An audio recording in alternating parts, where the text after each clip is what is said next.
بسم اللہ الرحمن الرحیم۔ قبر پرستی اور رب سے شرک۔ اللہ تعالیٰ کی صفات میں شرک کیا ہے؟ مردے زندوں کی مدد نہیں کر سکتے۔ اللہ تعالیٰ قرآن مجید میں فرماتے ہیں یقیناً تم مردوں کو نہیں سنا سکتے۔ اللہ تعالیٰ نے فرمایا آپ ان کو نہیں سنا سکتے جو قبروں میں ہیں۔ اللہ تعالیٰ تبارک و تعالیٰ پھر ارشاد فرماتے ہیں مردہ ہیں زندہ نہیں، انہیں تو یہ بھی شعور نہیں کہ دوبارہ زندہ کر کے کب اٹھائے جائیں گے۔ قبر پرست کیوں کہتا ہے کہ قرآن کو ہر کوئی نہیں سمجھ سکتا؟ وجہ اس کی بڑی واضح ہے، کیونکہ قرآن بڑے واضح الفاظ میں فرماتا ہے، اللہ پاک فرماتے ہیں اللہ کے سوا کوئی عالم غیب نہیں ہے۔ قرآن کہتا ہے غیر اللہ کے نام کی نظر و نیاز حرام ہے۔ قرآن کہتا ہے کہ دعاؤں میں خالص اللہ کو پکارا جائے، کیونکہ قرآن کہتا ہے کہ پیغمبروں کو انسانی جامع میں خدا سمجھنا کفر ہے۔ قرآن کہتا ہے قبر میں دفن شدہ لوگ نفع نقصان کا اختیار نہیں رکھتے۔ قرآن کہتا ہے کہ آباء و اجداد کی اندھی تقلید گمراہی کا سبب ہے، اور اللہ فرماتا ہے ہم نے قرآن کو سمجھنے کے لیے آسان کر دیا، تو کوئی ہے کہ سوچے سمجھے؟ دوستو، اللہ تعالیٰ نے قرآن نازل ہی اس لیے کیا ہے کہ اسے سمجھا جائے اور اس پر عمل کیا جائے۔ اگر کسی کا عقیدہ قرآن کے مطابق نہیں ہے تو اسے چاہیے کہ اپنے عقیدے کی اصلاح کر لے۔ اللہ تعالیٰ فرماتے ہیں یہ گمراہ لوگ جن ہستیوں انبیاء اولیاء کو پکار رہے ہیں وہ ان کی دعاؤں سے بے خبر ہیں۔ اللہ تعالیٰ فرماتے ہیں اگر تم انہیں پکارو تو وہ تمہاری پکار سنتے ہی نہیں، اور اگر بالفرض سن بھی لیں تو فریاد رسی نہیں کریں گے، بلکہ قیامت کے دن تمہارے اس شرک کا صاف انکار کر جائیں گے۔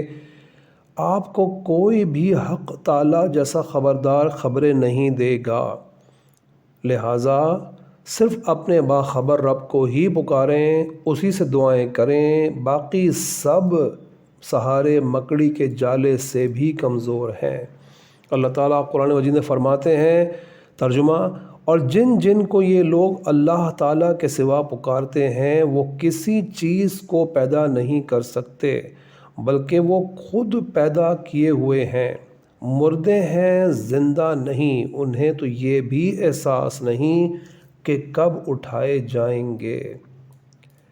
نبی پاک صلی اللہ علیہ وآلہ وسلم کا پیغام ہے جو ساری کائنات میں پھیلنا بہت ضروری ہے۔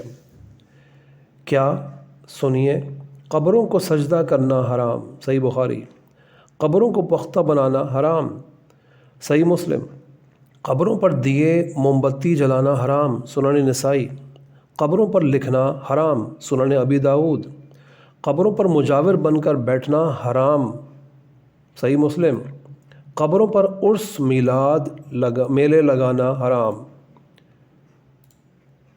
پیغمبر اسلام حضرت محمد مصطفیٰ صلی اللہ علیہ وآلہ وسلم نے اپنی امت کو جتنی تاکید کے ساتھ شرکیہ امور سے بچنے کی ہدایت فرمائی تھی، افسوس ہے کہ آپ صلی اللہ علیہ وآلہ وسلم کی نام لیوا امت اسی قدر مشرکانہ عقائد و اعمال میں مبتلا ہے اور اپنے پیغمبر کی تمام ہدایت کو فراموش کر چکی ہے۔ آپ صلی اللہ علیہ وآلہ وسلم نے واضح اعلان فرما دیا تھا لوگوں کان کھول کر سن لو، تم سے پہلی امت کے لوگوں نے اپنے انبیاء اور نیک لوگوں اولیاء و صالحین کی قبروں کو عبادت گاہ مساجد بنا لیا تھا۔ خبردار تم قبروں کو مساجد نہ بنا لینا، میں تم کو اس سے روکتا ہوں۔ آپ صلی اللہ علیہ وآلہ وسلم نے اپنے مرض الوفات میں یہودی و نصارہ کے مشرکانہ عمل پر لعنت کرتے ہوئے فرمایا قبر پرستی شرک اور گناہ کبیرہ ہے۔ نبی کریم صلی اللہ علیہ وآلہ وسلم نے سختی سے اس سے منع فرمایا اور اپنی وفات کے وقت کے بھی اپنے صحابہ کرام کو اس سے بچنے کی تلقین کی۔ صحابہ کرام نے اس پر عمل کیا اور پھر ائمہ کرام اور محدثین نے لوگوں کو تحریر اور تقریر کے ذریعے اس فتنہ عبادت قبور سے آگاہ کیا۔ سنیے، قبروں پر مجاور بن کر بیٹھنا حرام ہے، قبروں کی طرف رخ کر کے نماز پڑھنا بھی حرام ہے۔ Do not make grave an idol. The rule comes from Book 9, Hadith 9, 24, 88. The original text is as follows. Yahya related to me from Malik from Zayd ibn Aslam from Ata bin Yasar that the messenger of Allah, may Allah bless him and grant him peace, said, O Allah, do not make my grave an idol that is worshipped. The anger on those who took the graves of their prophets as places of prostration was terrible. Hence, making a grave an idol is discouraged. مسلمانوں، قبریں عبرت کے لیے ہیں، عبادت کے لیے نہیں۔ حضرت عثمان رضی اللہ تعالی عنہ جب قبروں کو دیکھتے تو اتنا روتے کہ آپ کی داڑھی مبارک تر ہو جاتی۔ کسی نے ان سے پوچھا کہ جب آپ جنت اور جہنم کا تذکرہ کرتے ہیں تب تو اتنا نہیں روتے اور قبروں کو دیکھ کر رو پڑتے ہیں؟ آپ نے فرمایا کہ جناب رسول اللہ صلی اللہ علیہ وآلہ وسلم کا ارشاد ہے، قبر آخرت کی پہلی منزل ہے۔ اگر وہاں نجات مل گئی تو بعد کے سارے مراحل آسان ہو جائیں گے، اور اگر وہاں نجات نہ ملی تو بعد کے سارے مراحل دشوار ہو جائیں گے۔ اور نبی صلی اللہ علیہ وآلہ وسلم نے یہ بھی فرمایا کہ میں نے جتنے بھی مناظر دیکھے ہیں، قبر کا منظر ان سب سے ہولناک ہے۔ حضرت علی رضی اللہ تعالیٰ عنہ فرماتے ہیں، خالق سے مانگنا سنت ہے، اگر دے دے تو رحمت، نہ دے تو حکمت۔ مخلوق سے مانگنا ذلت ہے، اگر دے دے تو احسان، نہ دے تو شرمندگی۔